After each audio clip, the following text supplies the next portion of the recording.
Assalamualaikum warahmatullahi wabarakatuh.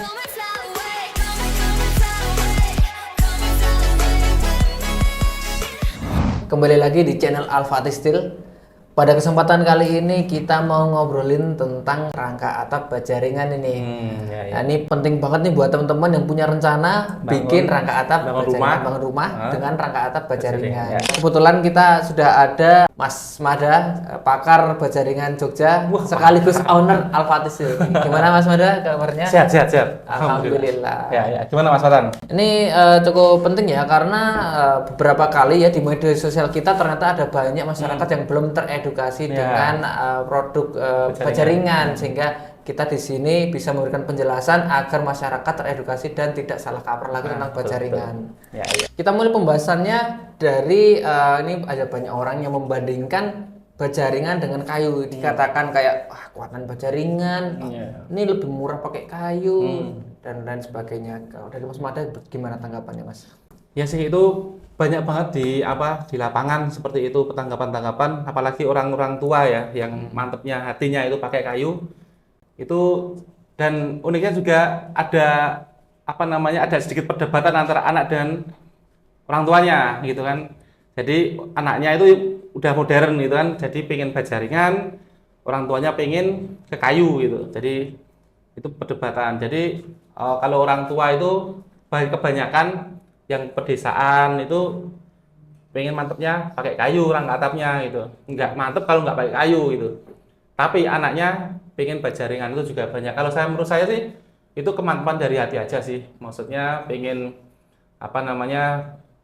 pengen yang lebih cepat atau pengen pakai kayu atau pakai baja ringan, itu kemantapan dari hati aja sih sebenarnya. Lalu ini juga kita udah beberapa kali lah melihat ada berita rangka atap baja ringan, loh ini kok ambruk. Nah makanya orang jadi membandingkan dengan kayu kan, loh kayu ini lebih kuat nih. Buktinya apa? Buktinya ternyata banyak kasus rangka atap baja ringan ambruk. Nah kira-kira tuh gimana itu Mas? Nah sekarang ada nggak kasus kayu yang ambruk itu karena rayap atap rumah gitu? Ada juga sih. Nah ada juga kan, sama aja kan berarti kan.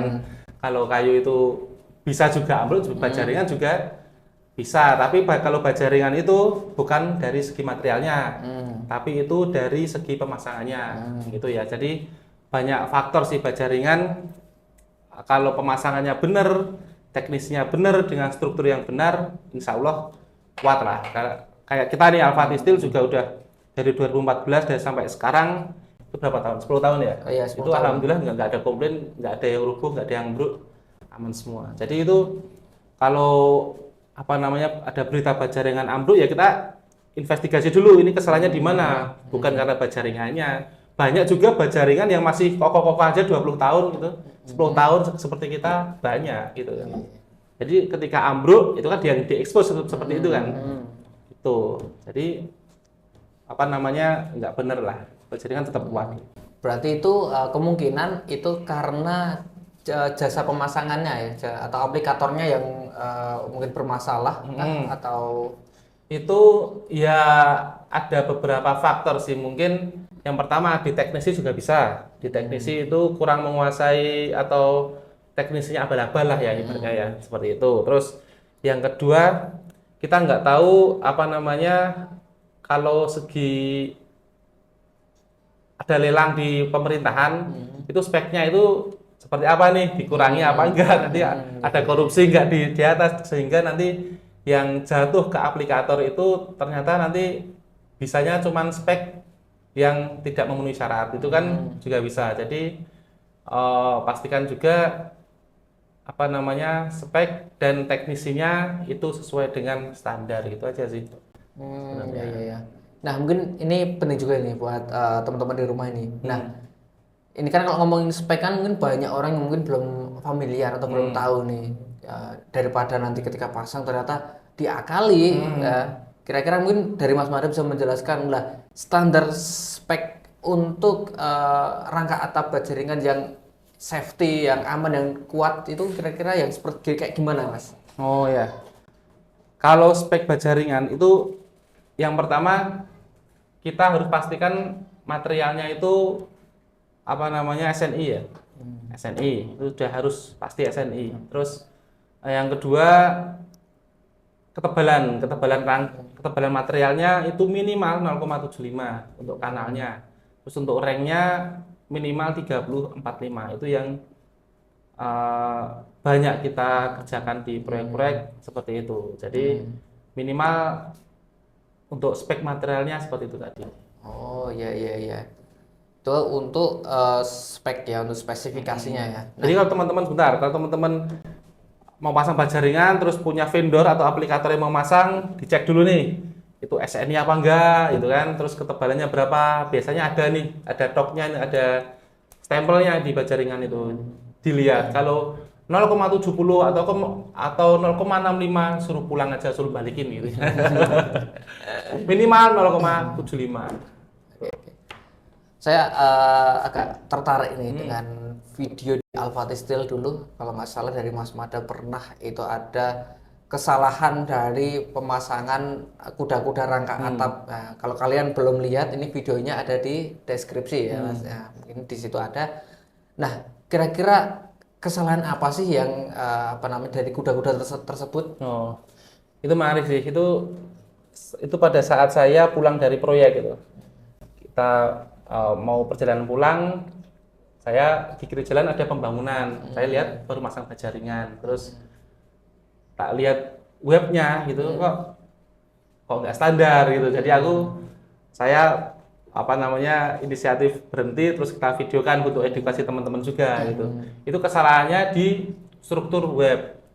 Struktur web itu juga nggak asal silang, nggak asal gimana ya, tapi ada rumusnya juga di situ. Jadi yang pertama itu harus menyambung gitu antar web. Jadi nanti kekuatan atau bebannya teralirkan ke ring balik secara sempurna. Itu salah satu kesalahannya sih sebenarnya. Seperti itu. Jadi harap hati-hati aja itu. Harus cermat. Berarti kayak web dari kuda-kuda baja ringan itu harus nyambung karena dari cara kerja atau sistem kerja dari kuda-kuda baja ringan itu akan mengalirkan ke bebannya ke samping ke ring balik. Berarti ini peran ring balik ini sangat penting ya? Sangat penting banget, itu harus diperhatikan ketebalan ring balik, terus besi di ring balik itu sangat penting. Dan juga harus diperhatikan sebelum memasang baja ringan itu ya. Itu salah satu struktur bangunan yang penting juga untuk untuk mengikat bangunan sih sebenarnya ring balik di atas itu. Berarti wajib ya ring balik itu harus siap ya. Wajib. Jadi itu ya teman-teman ya, sebelum pasang rangka baja ringan berarti harus disiapkan dulu ring baliknya ya, harus sesuai standar ya. Jangan sampai belum siap dipasang. Pasang. Ada banyak, kalau rumah-rumah zaman dulu itu banyak yang nggak pakai ring balik, jadi bata langsung kayu. Itu. Jadi kita pernah akan merenovasi rumah gitu kan, setelah dibongkar nggak ada ring baliknya nih, kita nggak berani. Kita nggak berani masang. Jadi kita tawarkan atau kita kasih opsi untuk memasang ring balik dulu sebelum dipasang baja ringan. Itu karena juga SNI seperti itu, standar seperti itu. Kalau kita cuman ngelihat ada proyek kita kerjakan ya nggak tepat juga ya. Kita hanya cari duit tapi nggak cari. Itu resiko juga di kita dan resiko juga di ownernya. Jadi harus tetap pakai ring balik gitu. Berarti emang harus tetap profesional. Kita utamakan kekuatan dan keamanannya itu sendiri ya. Jadi kayak nggak cuma cari proyek ya. Cari proyek langsung iyain aja, nanti ke belakangnya yang nanti besar. Betul. Tanggung jawab kita sebagai vendor aplikator kan seperti itu. Terus saya juga pernah menemukan satu konten dari Mas Mada ini yang kayaknya cukup cukup banyak pro kontra juga sih. Salah satunya adalah tentang gunungan pada rumah. Itu katanya nggak perlu bikin gunungan di rumah kalau kita mau pasang rangka baja ringan. Nah, kira-kira itu kenapa itu? Enggak, itu gunungan di tengah bangunan yang saya maksud itu. Maksudnya di video itu kan kalau model pelana itu perlu gunungan hanya di depan dan belakang bangunan aja. Tengah itu nggak usah pakai gunungan gitu tuh. Jadi untuk penutup aja gunungan itu, ini juga edukasi buat teman-teman. Kalau teman-teman mau buat rumah yang plana atau kampung, atapnya model kampung atau plana itu, gunungannya kasih aja di depan dan belakang bangunan. Nggak, tengah-tengah itu nggak usah dikasih, itu pemborosan. Oh iya iya. Ya kan udah ada baja ringanan itu dari belakang sampai dari depan sampai belakang udah ada baja ringan nanti di jarak 1 meter 1,2 itu. Jadi nggak perlu ada gunungan lagi di tengah-tengah bangunan kalau plana ya.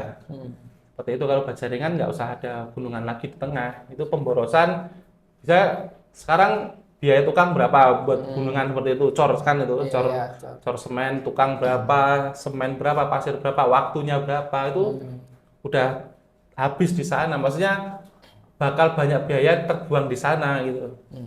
Itu biasanya kalau pakai gunungan di tengah bangunan itu pakai rangka kayu biasanya.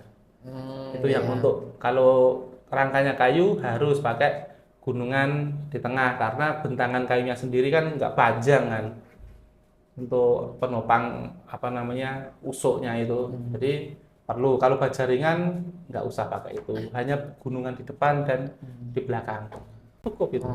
Berarti daripada bangun gunungan di tengah, mending uangnya buat masang plafon.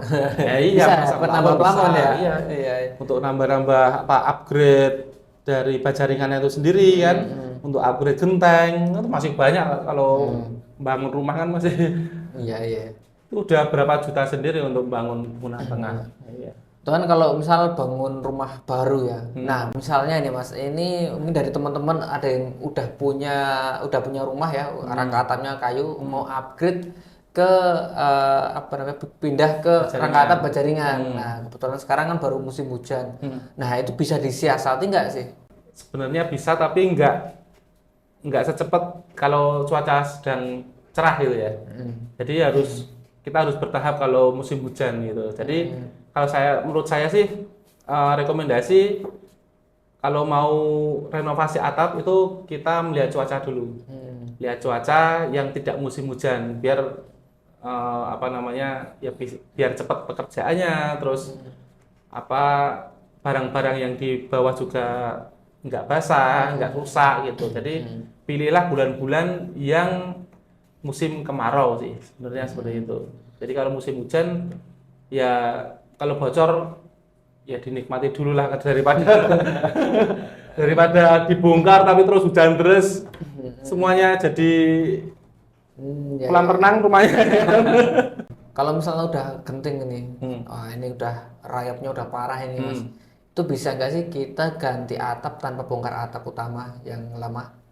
Jadi seperti kayaknya saya pernah lihat itu salah satu proyek dari Alpati Steel yang mana atap utamanya nggak dibongkar terlebih dahulu, jadi masih ada gentengnya, baru pasang rangka atapnya. Setelah selesai kayaknya ada ya. Oh, kalau itu sih ada case-case tertentu sih. Maksudnya ada yang bisa digituin, ada yang bisa kan ada genteng lama nih. Terus kita buat genteng baru kita buat atap baru di atasnya gitu. Nanti baru bongkar atap yang bawahnya. Itu bisa, tapi itu case-case kasus-kasus yang harus ada banyak diperhitungkan sih sebenarnya.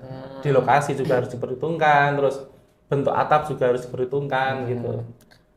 Gitu. Jadi nggak sembarang atap bisa digituin sebenarnya sih. Oh, berarti nggak semua ya Mas? Nggak semua. Nggak semua. Itu ya teman-teman yang nggak semua. Jadi harus diperhatikan juga untuk kalau mau ganti lihat cuaca dulu atau ya harus direlakan juga ya kalau memang cuacanya hujan kayak gitu. Jadi harus aja sih kalau sekarang teman-teman ada rangka atap kayu di rumah. Kalau di rumahnya masih memakai atap rangka kayu ya, dan kita dilihat dulu dilihat itu udah umurnya berapa sih kira-kira rangka atap itu gitu rumahnya.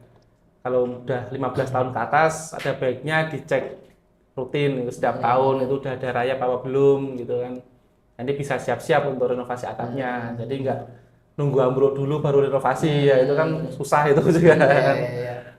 Terus kalau rangka atap ini kita mau ubah ke rangka atap baja ringan ternyata ini kayunya masih bagus, ini rengnya masih bagus ini.